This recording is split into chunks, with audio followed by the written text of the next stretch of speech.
Today, I'm going to share with you 12 things I wish I knew about finances in my 20s. Today, I'm going to share with you 12 things I wish I knew about my finances in my 20s. Hi, if you're new here, my name is Alice. I'm a chartered accountant and I love all things personal finance and personal development, and I want to share them here with you.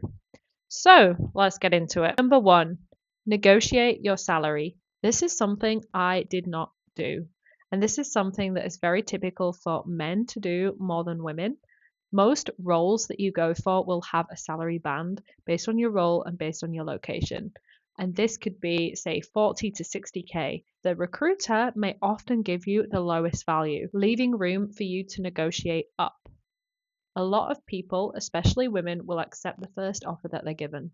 And this means that every year when your salary increases by 2-3%, you will be earning less than your colleagues who did negotiate their salary. This is super important because every job that you go for after that will take into consideration your previous salary. I have a guy friend who went from 40K to 80K just by moving jobs, and this was through serious negotiation with salary. Okay, number two, stop eating your salary. I spent so much money on eating out. For 6 months, at one point of my life, for 6 months, I ate out every day for lunch and dinner. So the amount of money I must have spent on food is crazy. I mean, here in Spain, it's not so expensive for food, but it's a lot. I must have still spent a lot. So for me, it's stop eating your salary. Of course, you can eat out once per week. I like to have a date night with my partner once a week, but eating out every day is no longer for me. Cooking at home is not only cheaper, but it's healthier and it makes my body feel better. This tip might transpire to be something different for you. So this might be you spend a lot of your money on travel, or you spend a lot of your money on clothes or skincare. But a great action for you to take from this lesson: track your expenses for the last 3 months and look at the top expenses that you spent within your fun category. And this might surprise you. You might spend a lot of money on one particular activity or category than you previously thought. And once you have this identified, you can then work through it and look at ways to reduce this expense. And that will leave more money for saving, or more money for investing, or simply more money to spend on the things you actually want to spend your money on. Okay, number three, get a side income. I wish I told myself when I was at university or in my early 20s to get a side job, whether that be Deliveroo or whether that just be starting content creation. Takes many years to build, and finally that would be a side income. I had a lot of time at university and I really could have taken this time to build a business, build a content creation business, simply just work on the side and use that money to save and invest. But I didn't, and I would have definitely been financially better off if I had done this. Okay, number four, invest in other skills. It's super important for not only your career progression, but if you want to have a side income or just for personal development, to invest in side skills. You will never regret investing in yourself. You never know where it could take you. The butterfly effect is real. You might meet one person doing this hobby or going to these classes who will change your life in some way. No one ever knows what's going to happen, but the more you put yourself out there, the more classes you take, the more things that you learn, the more opportunities will open up. Okay, number five lesson is people will always do what's in their best interests, and often people will try and take advantage of you. I have definitely had this in the past.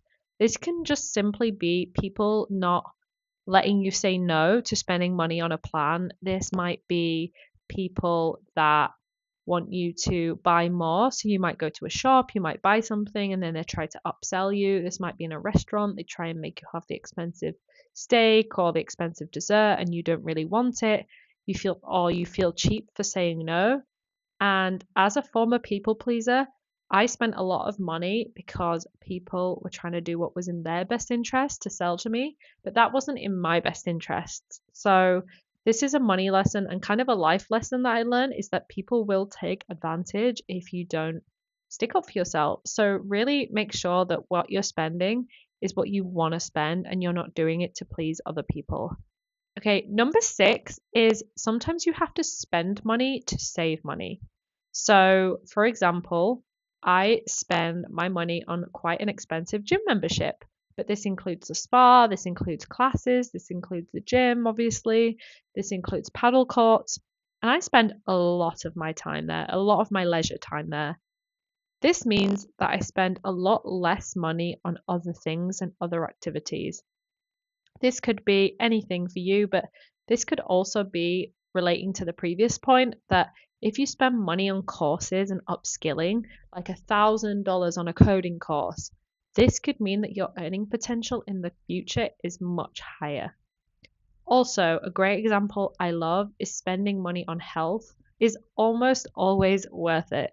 So think about the costs that you will save in the future on medical bills, especially if you're in the US, if you invest in your health today. So, spending to save, I think, is a really important point. Number 7, budgeting equals freedom.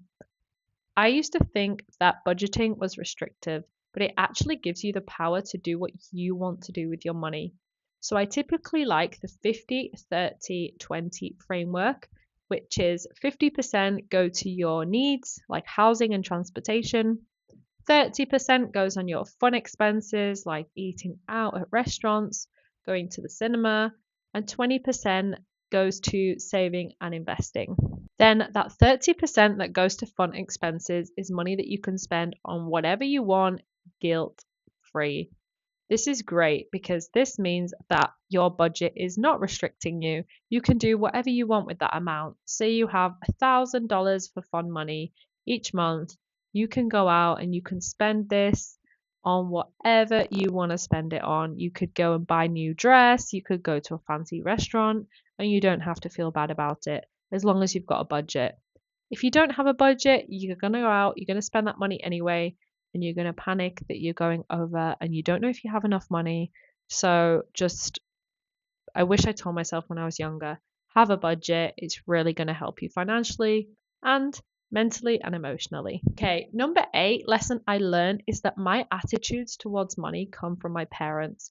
So I was super apprehensive to take risks for a long time because my parents were very risk averse, especially my mom. She didn't really want to invest because she thought she would lose her money and it was a high risk. Now I know that not to be true, but I grew up thinking that I had to save all my money in a savings account, even if it meant no interest, because that was the thing to do to keep your money safe. You might be someone whose parents would spend a lot of money and now you also spend a lot of money on random stuff. Sometimes people that grew up with no money now see money as like a scary thing, something they don't want to talk about with their partner, maybe something that is scarce. So just remember your attitude towards money probably comes from your parents. And I really recommend reading the book, The Psychology of Money. And this can help you get out of your old mindset and into a new one that is truly yours. Number 9 lesson I learned is that giving makes you feel richer. There's been a lot of studies on this. People that give more actually end up having more financial success. Some might call this karma, some might call this manifestation. But I think that when you give, you not only feel good about yourself, but you also are more motivated and confident in yourself. And this can also increase your earning potential. I think give a little now and then until I think it's a great phrase to say, give a little until you can give a lot. Okay, 10, lifestyle creep. Lifestyle creep crept up on me. So I thought if I went from 30K to 60K, that I would suddenly be able to save and invest double the amount that I was saving and investing. But that is not true because what really happened is I wanted to go on more holidays. I wanted to spend more money on nicer restaurants, and you don't actually end up saving double. So please beware of lifestyle inflation. Live within your means and try and save 20% of your income and beware of lifestyle creep, lifestyle inflation, lifestyle creep. The best thing to do is keep on the same level of lifestyle that you're currently at, even if you get a pay rise. And that extra pay rise, that extra bonus can go into saving, investing, because that will compound and compound and you will thank your future self when that money is worth double in 10 years, for example. That leads me on to lesson 11, the power of compound interest. I wish I knew about the power of compound interest. I was a mathematician. I knew what compound interest was, but I really did not understand the true power of compound interest. It is so powerful.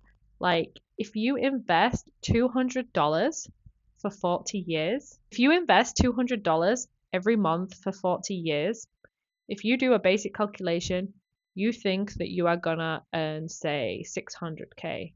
I don't actually know what the amount is, but you will be surprised to see that in 40 years you will have over $1 million and you will have $1 million net worth.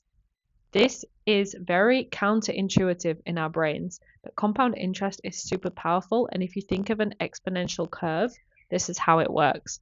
The more time that the money is there, the higher and higher the growth rate. The higher and higher the growth becomes. For example, Warren Buffett made 90% of his net worth in the last 10 years, and he has been investing and he has been a billionaire for way longer than that, because once he reached billionaire status, that money exponentially grew at an absolute insane rate. This is why people say it's hard to get to your first 100K, but once you're at 100K, the money just compounds and compounds. And so this brings me on to my final tip, number 12. Saving is not enough. You must invest. Investing is the best way to get the most out of compound interest. The market in the last 5 years has been crazy growth. I know in my portfolio, I have made on average 25%. In a savings account, this would be around 3%. It's been hovering between 1 and 5% in the savings account. So it's just nothing in comparison. If you want to build wealth, you need to invest. I recommend index funds. I have a whole video about it here if you want to watch. I only started investing at the age of 26, but if I had started investing at age 21, I would have had 5 more years of compounding. If I had have invested $200 per month for those 5 years, I would have made $15,000 more in the stock market than I currently have. My portfolio would literally be double, and my net worth would be 15K higher. And I am so annoyed that I didn't know, but that's why I'm here to tell you. So in your 20s, please invest. Okay, that's everything for this video. Thank you very much, guys, for watching. If you want to watch my investing video, it'll be linked here. And then YouTube is also going to recommend you a video based on your preferences here. Let me know what you think of my tips and if you have any of your own. Thanks for watching, and I'll see you in the next one. Bye.